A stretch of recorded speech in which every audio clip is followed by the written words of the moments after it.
श्रीराम समर्थ.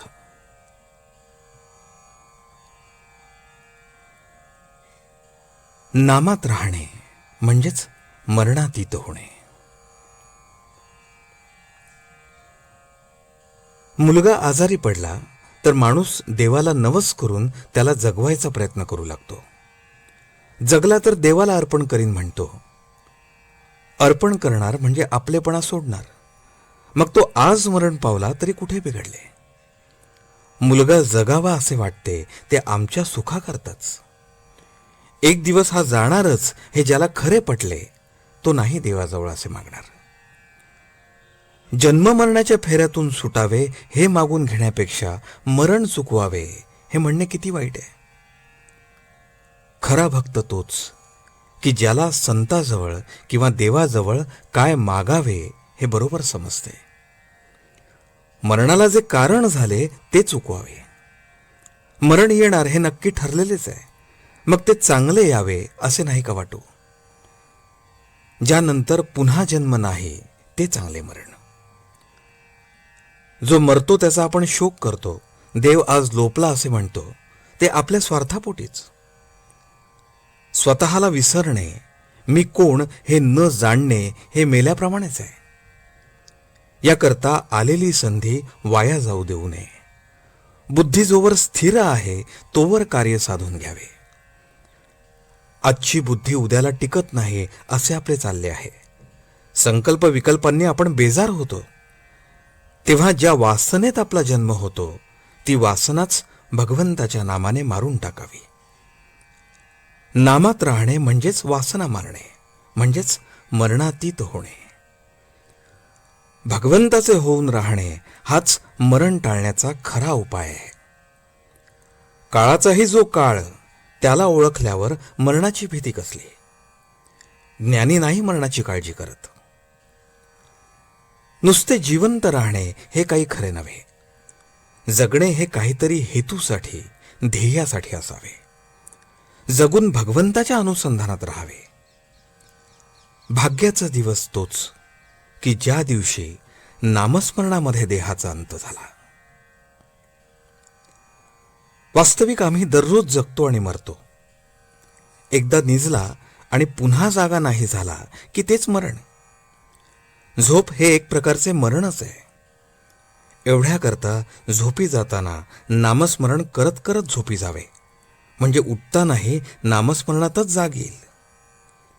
पण झोपेच्या वेळी नाम येण्यासाठी त्याचा अगोदर अभ्यास करणे जरूर आहे. जागृतीत अभ्यास केला नाही तर झोपेच्या वेळी दुसरेच विचार येतील. नामस्मरण बाजूलाच राहील आणि भलत्याच विचारात पटकन झोप लागून जाईल. सदोदित नामस्मरण केले नाही तर ते अंतकाळी कसे येईल. अभ्यास अगोदर केला नाही तर परीक्षेच्या वेळेस तो कसा येईल. तेव्हा नामस्मरणाच्या अभ्यासाला आजपासूनच सुरुवात करूया. आजचे बोधवचन. आपुले मरण पाहिले म्या डोळा, म्हणजे माझ्या डोळ्या देखत वासना संपूर्ण क्षीण झाले हा अनुभव येणे. जानकी जीवन स्मरण. जय जय राम. श्रीराम समर्थ.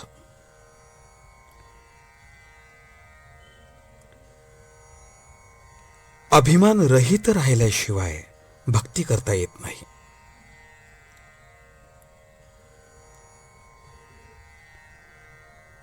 बाह्य जगाचे आघात आपल्यावर होतात, त्यामुळे आपली जी प्रतिक्रिया होते, मग ती सुखाची, दुःखाची, अभिमानाची, कामाची, लोभाची कसलीही असो, तिचे नाव वृत्ती. ही वृत्ती स्थिर ठेवणे हा खरा परमार्थ. परमात्म्याकडे वृत्ती वळवणे म्हणजेच भक्ती करणे होय. भगवंताच्या भक्तीने विषय बेमालूम नाहीसा होतो. भक्ती ही अत्यंत स्वाभाविक आहे. ती प्रत्येकाला हवीच असते, कारण भक्ती म्हणजे आवड, आणि कसल्या तरी आवडीशिवाय मनुष्यच सापडणार नाही. मात्र अभिमानरहित राहिल्याशिवाय भक्ती करता येणार नाही, आणि भक्ती विणे भगवंत नाहीच प्राप्त होणार. भगवंताचे प्रेम भगवंता वाचून इतर कुणाला देता येत नाही, तोच ते देऊ शकतो. भक्त आणि भगवंत हे दोन नाहीतच. म्हणून भगवंत हा जसा सर्व ठिकाणी आहे, तसा भक्तही सर्व ठिकाणी असतो. भक्त भगवंतमय होतो, म्हणून त्याला सर्व जगतात आनंद दिसतो. मी नाही तूच आहेस किंवा मी तोच आहे असे जाणणे आणि तसेच कृतीत घडणे हेच परमार्थाच्या तत्वज्ञानाचे सार आहे. आणि हे साधायला भगवंताचे अनुसंधान हेच मुख्य साधन आहे. आज आपल्याला भगवंत पाहायचा असेल तर त्याला एकच उपाय आहे, भगवंताच्या नामात राहावे. नामाशिवाय दुसरा मार्ग नाही. वाहत आलेले नाले तिच्यात मिसळले तरी गंगामाईचे पवित्रपण जसे कायम राहते, त्याचप्रमाणे आमचा प्रपंच कितीही गढूळ असला तरी भगवंताची आठवण त्यात ठेवली तर त्याचे गढूळपण मग कुठून राहील. भगवंताचे स्मरण सर्व तीर्थांचा राजा आहे. नामस्मरणाशिवाय दुसरा मार्ग नाही. भगवंताच्या विस्मरणाला जे कारण होते ते टाकणे किंवा सोडणे हे वैराग्य, आणि भगवंताचे स्मरण होईल अशा गोष्टी करणे हा विवेक होय. रामरायाचे अंतःकरण खरोखर कर्तव्याला जितके कठोर आहे, तितकेच भक्ताला ते अत्यंत कोवळे आहे. कर्तव्यासाठी त्याने सीतामाईला अरण्यात सोडली, तर भक्तप्रेमापोटी त्याने भरताला सांभाळलं.